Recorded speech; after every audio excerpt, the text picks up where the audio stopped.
So at Teomnes, today we will be learning from Chapter 5 of Wheelock, which includes the future and imperfect tenses of the first and second conjugations and adjectives that end in ER. Just like English, Latin has more than the present tense. Do you know how many tenses there are in English?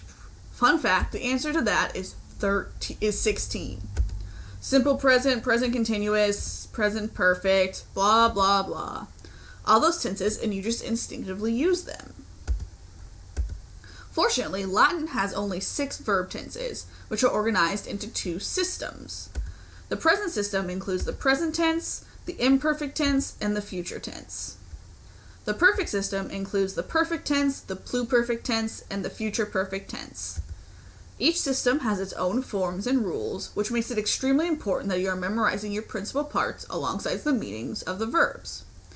You'll learn more about the present system later, the perfect system later in the semester. All we need to worry about today is the present system, imperfect, and future.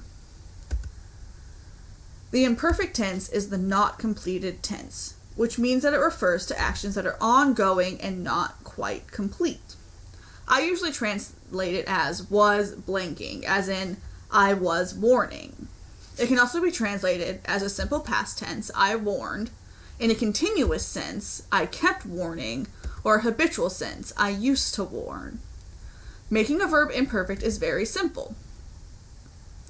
It involves an infix, which is something that is placed between the stem and the personal ending.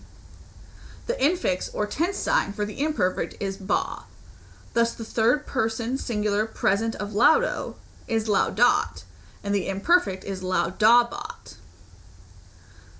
Thus, one important thing to note about the imperfect is that it uses M in the first person singular instead of the long O. You'll recall from Chapter 1 that I mentioned that M could be used in the first person, so it shouldn't be too much of a shock to you. On your screen now, you can see the conjugation of the first conjugation verb laudo and the second conjugation verb moneo in the imperfect tense.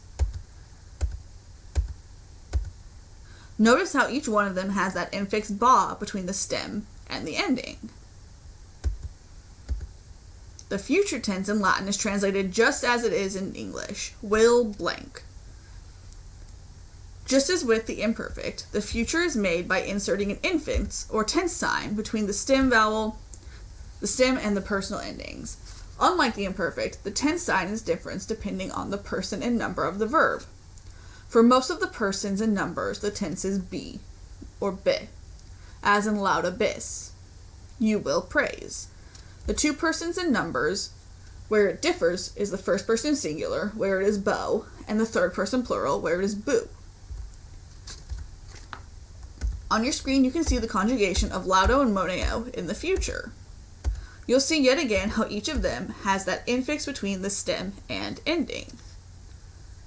Now, before I move on to adjectives that end in ER, I want to say something about memorizing these tenses. Some of you may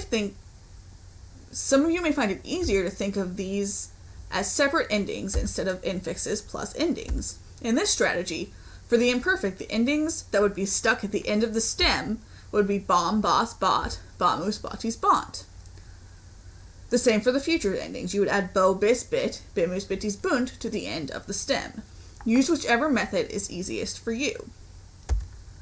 Finally, let's talk briefly about adjectives that end in ER. You'll be happy to know that they work exactly like the nouns that end in ER. But you need to remember to be careful because sometimes the E stays and sometimes it drops out. Basically, just memorize your vocab. You can see the difference between liber, libera, and liberum, which keeps its E, and pulcher, pulchra, pulchrum, where the E drops out.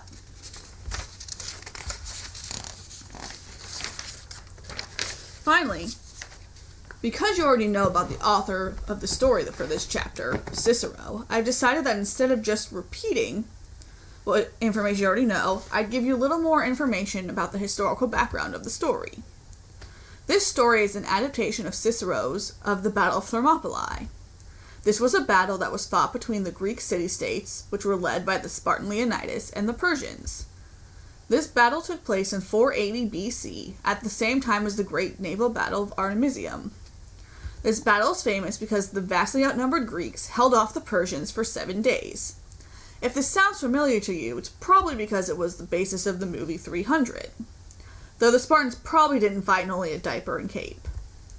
Leonidas actually fought with 300 Spartans, 700 Thespians, 400 Thebans, and a few hundred others, most of whom were killed in the battle. A more detailed account of this battle can be found in Herodotus's Histories, Book 7, chapters 201 through 233. You might want to keep in mind the quote you see on that movie poster. It can help you with your worksheet. Alright, that's all for this chapter. Be sure to finish your forum posts before 11:59 p.m. on Friday, your quiz by 11:59 p.m. Saturday, and your worksheets by 11:59 p.m. Sunday. If you have any questions or concerns, email me. Valete omnes.